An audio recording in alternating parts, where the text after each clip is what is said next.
बाकायदा तौर पर अमेरिका को मजबूर कर दिया है कि अब वैसा नहीं चलेगा जैसा आप चाहते हैं। अब वैसा चलेगा जो मुनसिफाना पॉलिसियाँ होती हैं, जो बैलेंस्ड अप्रोच होती है। मान साहब ने एक बड़ा अहम बयान जारी किया है, खासकर ये एशिया कप में पाकिस्तान और इंडिया की ये जो एक टसल हुई है, जो एक कयास पैदा हुआ है, उसको सामने रख के सलमान आगा की T20 में जगह नहीं बनती। वो जुडिशरी की तरफ से बड़ी एक कंट्रोवर्शियल किस्म की खबरें सामने आ रही हैं। अस्सलाम वालेकुम नाज़रीन, मैं हूं फ़ाहद हमदानी। आपको डिजिटल प्लेटफॉर्म पर खुशामदीद कहते हैं। इंटरनेशनल न्यूज़ से व्लॉग का बाकायदा तौर पर आगाज़ करेंगे और सबसे पहले इंडिया का रुख करेंगे। हमारे कुछ इंडियन हमारे वो हैं सब्सक्राइबर्स हैं, हमारे फॉलोअर्स हैं, उन्होंने नाराज़गी का इजहार किया है कि आपने इंडिया के बारे में कोई पर्सनल बातें की हैं, आपको ऐसी बातें नहीं करना चाहिए थी। ऐसी बात नहीं है। ये सारा कुछ जो हम बात करते हैं, ये न्यूज़ को हम कवर कर रहे होते हैं। ये राइटर की न्यूज़ होती है, BBC उर्दू की न्यूज़ होती है। उसके अलावा आपके इंडियन जो न्यूज़ चैनल हैं, लीडिंग जो न्यूज़ चैनल हैं, वहाँ से हम न्यूज़ निकालते हैं और उसके अलावा हम न्यूज़ को हम सिर्फ कवर करते हैं। इसीलिए हमने सोचा कि आज व्लॉग के स्टार्टिंग में ही हम ये चीज़ को क्लियर कर देंगे। नाराज़ होने की कोई ज़रूरत नहीं है। इसलिए हम बड़ा इम्पार्शल किस्म का हमारा पर्सपेक्टिव होता है। इसीलिए जो भी हमने न्यूज़ आपके सामने रखी है, उसको एज इट एज़ उसी लाइन को आप उठा के इंटरनेट पर डालें, आपको उसके रिलेटेड आपको न्यूज़ नज़र आना शुरू हो जाएंगी। आप देख सकते हैं कि वहाँ जो कोई लिखा हुआ है, इस बंदे ने उस चीज़ को कवर करके दोबारा अपने नाजरीन के सामने उसको पेश किया है। बाकायदा तौर पर अपने व्लॉग का आगाज़ करते हैं आज के व्लॉग का। भारत और अमेरिकी तिजारती जो मुआहदा चल रहा है, उसमें डोनाल्ड ट्रंप ने जो टैरिफ वार जो चल रही थी काफ़ी टाइम से, उसमें बड़ी पेशरफ्त सामने आई है। बज़ाहिर ऐसा लग रहा है कि इंडिया ने चाइना के साथ मिलकर, रूस के साथ मिलकर बाकायदा तौर पर अमेरिका को मजबूर कर दिया है कि अब वैसा नहीं चलेगा जैसा आप चाहते हैं। अब वैसा चलेगा जो मुनसिफाना पॉलिसियाँ होती हैं, जो बैलेंस्ड अप्रोच होती है, जो एक समझें कि विन विन जो पोजीशन के ऊपर जो पॉलिसी बनेगी, उसी के ऊपर सिर्फ हम रह के हम बात करेंगे। अब आपकी बदमाशी या आपकी मनमानियाँ या आपकी जो प्रेडेटरी पॉलिसीज़ हैं, वो नहीं चलेंगी। वही खबर हम आपके सामने रखने लगे हैं। भारत और अमेरिका तिजारती बातचीत के एक दिन का इनेकाद कर रहे हैं, जिससे ये उम्मीद की जा रही है कि दो तरफा मुआहदे पर रुकी हुई मुज़ाकरात जल्द दोबारा शुरू हो सकेंगे। ये जो टैरिफ के मुआहदे के ऊपर जो मुज़ाकरात जो रुके हुए थे, जिसकी वजह से डोनाल्ड ट्रंप ने 50% टैरिफ आयद कर दिया था, अब ये भी हम क्लियर करने जा रहे हैं। ये BBC उर्दू की हम न्यूज़ हमने आपके सामने रखी है। BBC वर्ल्ड की, BBC उर्दू की हम न्यूज़ आपके सामने रखने लगे हैं। अमेरिकी तिजारती मुज़ाकरातकार ब्रैंडन लिंच की क़यादत में एक वफ़द दिल्ली में भारतीय वज़ारत तिजारत के हुकाम से मुलाकात कर रहा है। भारत ने कहा है कि यह मुलाकात मुज़ाकरात के अगले मरहले की बाज़ाब्ता शुरुआत नहीं है, बल्कि ये एक गुफ्तगू है ताकि ये देखा जा सके कि मुआहदा कैसे मुमकिन बनाया जा सकता है। तिजारती मुआहदे पर मुज़ाकरात उस वक्त रुक गए थे जब अमेरिकी सदर डोनाल्ड ट्रंप ने भारतीय अशिया पर भारी 50% टैरिफ लगा दिया था, जो जुज़वी तौर पर दिल्ली की जानिब से रूसी तेल और हथियार खरीदने की पादाश में था। भारत ने अपने फैसले का दिफा करते हुए कहा, यह उसकी अंदरूनी तवानाई की ज़रूरियात के लिए है और इन टैरिफ्स को नाइंसाफ़ी के तौर पर इंडिया ने समझा है। इसी वजह से डोनाल्ड ट्रंप को, खासकर अमेरिका को बहुत बड़ा धचका पहुंचा है जब उसको समझ आया कि रूस, चीन और इंडिया मिल गए हैं और ये मशरिक में एक मरतबा फिर अमेरिका के खिलाफ एक बहुत बड़ा इत्तेहाद बनने जा रहा है। इसी वजह से डोनाल्ड ट्रंप ने बाकायदा तौर पर सॉफ्ट करना दिखाना शुरू कर दिया और उन्होंने कहा कि नरेंद्र मोदी मेरा दोस्त है और आने वाले वक्त में आप देखेंगे कि हम मिल बैठेंगे और ये हमारे जो तिजारती मामलात हैं, आप देखेंगे ये सब कुछ नॉर्मल हो जाएगा। वही हुआ है। अब बाकायदा तौर पर अमेरिका से वफ्द आया हुआ है इंडिया में। आगे बढ़ते हैं। इंडिया और पाकिस्तान का जो मैच के जो मसले बने हुए हैं एशिया कप को लेकर, उसमें बड़ी एक अहम डेवलपमेंट सामने आ रही हैं। पहले हम इंडिया से वो डेवलपमेंट सामने रखेंगे और बाद में हम पाकिस्तान की तरफ हम रुख करेंगे। इंडिया में जनाब जो पाकिस्तान को इंडियन जो सिख बरादरी है, पाकिस्तान को अपना किबला समझती है। जिस तरीके से पाकिस्तान या पूरी मुस्लिम दुनिया खाना काबा को अपना किबला अव्वल समझती है, इसी वजह से इसीलिए जो इंडियन सिख बरादरी है वो यहाँ पर उनके गुरु नानक साहब की जो यहाँ पर पंजा साहब हैं, या उनकी वो जो यहाँ पर उनके करतारपुर में उनकी बहुत बड़ी यहाँ पर इबादत गाह है, इसीलिए पाकिस्तान को वो बड़ी इज्जत की निगाह से देखते हैं, सिख कम्युनिटी खासकर। वहाँ पर जो भारतीय पंजाब है, वहाँ पर जो उनके वज़ीर आला हैं मान साहब ने एक बड़ा अहम बयान जारी किया है, खासकर ये एशिया कप में पाकिस्तान और इंडिया की ये जो एक टसल हुई है, जो एक कयास पैदा हुआ है, उसको सामने रख के उन्होंने कहा कि मैच हो सकता है तो यात्री पाकिस्तान क्यों नहीं जा सकते। वज़ीर आला भारतीय पंजाब फट पड़े। अब ये मेन सुर्खी थी, ये इंडियन अखबार से हमने ये खबर उठाई है। इस वजह से आज हम फिर हम क्लियर कर रहे हैं कि आपको नाराज़ होने की कोई ज़रूरत नहीं है। इसलिए इसकी तफसीलात में जाते हैं। भारतीय मीडिया के मुताबिक सिख यात्रियों को नवंबर में बाबा गुरु नानक की यौम पैदाइश पर पाकिस्तान जाना है, ताहम भारतीय वजारत दाखिला की जानिब से एडवाइजरी जारी करते हुए सिख यात्रियों को पाकिस्तान जाने से रोक दिया गया है। ये जनाब जो दिल्ली सरकार है उन्होंने बाकायदा तौर पर एडवाइजरी जारी की है कि जो सिख यात्री हैं वो पाकिस्तान नहीं जा सकते। पाकिस्तान जाने से रोकने पर भारतीय पंजाब में अपोजिशन जमातों और सिख मजहबी रहनुमाओं की जानिब से शदीद मजम्मत की गई है। इसी तनाजुर में जनाब जो वज़ीर आला हैं सिख पंजाब, इस हवाले से भारतीय पंजाब के वज़ीर आला भगवंत मान ने कहा कि मरकज़ी हुकूमत को मजहबी आज़ादी में रुकावट डालने का कोई हक नहीं है। पाकिस्तान से मैच हो सकता है तो सिख यात्री पाकिस्तान क्यों नहीं जा सकते?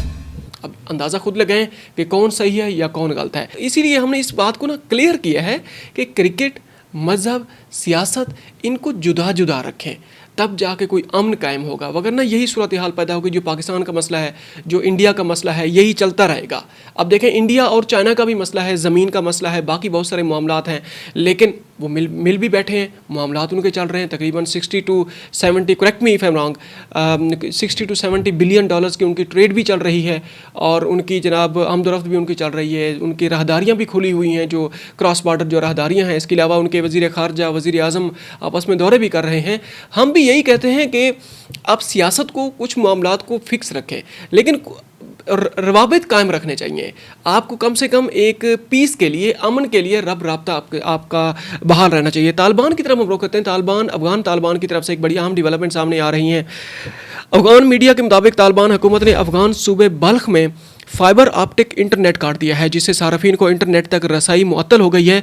सूबाई तर्जमान का कहना है कि सुप्रीम लीडर हैबतुल्ला अखवंदज़ादा के हुक्म पर वाईफाई इंटरनेट बंद कर दिया गया और इस बंदिश का मकसद गैर इखलाकी सरगर्मियों की रोकथाम है।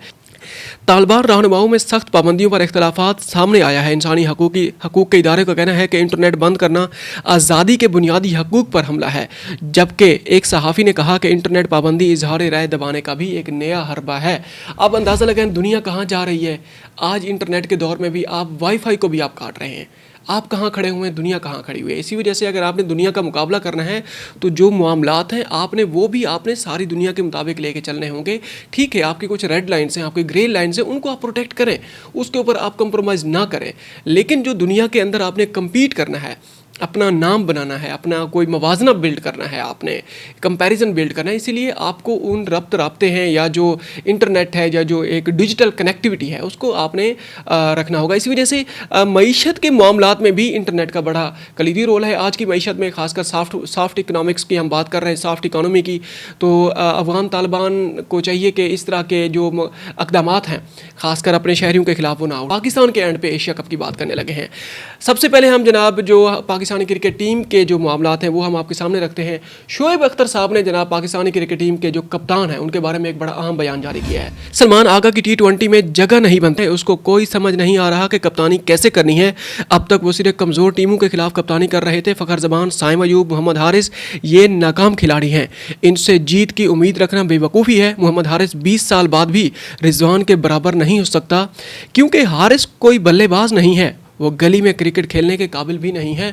ये बहुत बड़ा बयान जारी किया है शोएब अख्तर साहब ने इनके सलमान अली आगा के मुतालिक। आगे हम जनाब बात करते हैं ये जो एशिया कप का जो कयास चल रहा है, जो कंट्रोवर्सी चल रही है। अब पाकिस्तान के एंड पे भी बहुत सारे मसले मसाइल चल रहे हैं। पाकिस्तान बहुत बड़े डिसीजन को लेने की पोजीशन पे आ चुका है कि एशिया कप में जिस तरीके से इंडिया और पाकिस्तान की टीमें एक दूसरे के साथ मद्दे मुकाबल हुई हैं, सलाम नहीं लिया, कोई पोस्ट मैच वो जो एक सेरेमनी होती है उसमें जनाब पाकिस्तानी कप्तान ने उसमें शमूलियत ही इख्तियार नहीं की। अब जो लेटेस्ट इसमें डेवलपमेंट सामने आ रही हैं वो हम आपके सामने रखते हैं। ज़राए के मुताबिक आईसीसी ने पाकिस्तान क्रिकेट बोर्ड के मैच रेफरी से मुतालिक मुतालबे को मुस्तरद किए जाने के बोर्ड को बाज़ाब्ता तौर पर भी आगाह कर दिया है। पाकिस्तान ने मुतालबा किया था कि वो जो रेफरी था जिसने एक मुतासिबाना रवैया इख्तियार किया था पाकिस्तानी टीम के खिलाफ, वो पाकिस्तान जो क्रिकेट बोर्ड है उसने आईसीसी से मुतालबा किया है कि इस कोच को रिप्लेस किया जाए, यहाँ पर कोई और कोच तैनात किया जाए। अब तक की जो इतलात सामने आ रही हैं कि आईसीसी ने बाज़ाब्ता तौर पर पाकिस्तान का जो ये मुतालबा है उसको कबूल नहीं किया, अगर मुस्तरद नहीं किया तो कबूल भी नहीं किया है, जिसके बाद पीसीबी की जानिब से मुस्तकबिल के लाहे अमल के लिए हुकूमत से मुशावरत का इम्कान है। ज़राए का बताना है कि पीसीबी चेयरमैन मोहसिन नकवी की अहम हुकूमती अहदेदारान से भी आज मुशावरत मुतवक्के है। इसके अलावा Pakistan cricket board Pak Bharat match के रेफरी को हटाने के मुतालबे पर आईसीसी के फैसले पर जल्द अपना मौक़िफ़ देगा। ज़राए के मुताबिक एशिया कप के हवाले से पीसीबी जल्द फैसला करेगा और अगले चंद घंटों में बोर्ड एशिया कप के बारे में अपना मौक़िफ़ पेश करेगा। ये जनाब आज या कल ये फैसला हो जाएगा। और ज़राए का बताना है कि अगर पाकिस्तान का मुतालबा ना माना गया तो टीम एशिया कप से दस्तबरदार हो जाएगी। ये जो लेटेस्ट डेवलपमेंट है Asia cup, Pakistani cricket team और इंडिया के एंड के ऊपर जो क्रिकेट के जो मामला हैं वो हमने आपके सामने रखी हैं। और उसके अलावा जो पाकिस्तान में जो जुडिशल जो मामला हैं, जुडिशल एंड के ऊपर जुडिशरी की तरफ से बड़ी एक कंट्रोवर्शियल किस्म की खबरें सामने आ रही हैं, उसको हम एक एक करके वो आपके सामने रख देते हैं। जस्टिस जो डोगर साहब हैं उनके और ईमान मज़ारी जो वकील हैं उनके दरमियान जो मसला मसाइल वो जो चल रहे थे वो हमने कल के व्लॉग में भी उस खबर को बाकायदा तौर पर कवर किया है।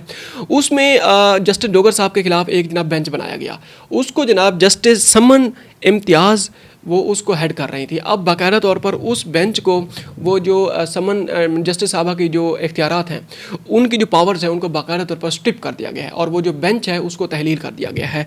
एक खबर ये है। इसके अलावा जनाब chairman PTA Pakistan telecommunication authority जो है उसमें उसके जो चेयरमैन हैं जनाब वो है मेजर जनरल रिटायर्ड हफीज़ुर रहमान, उनके खिलाफ एक फ़ैसला सुनाया गया है जस्टिस बाबर सत्तार की तरफ से इस्लामाबाद हाई कोर्ट में और बल्कि सुप्रीम कोर्ट की तरफ से।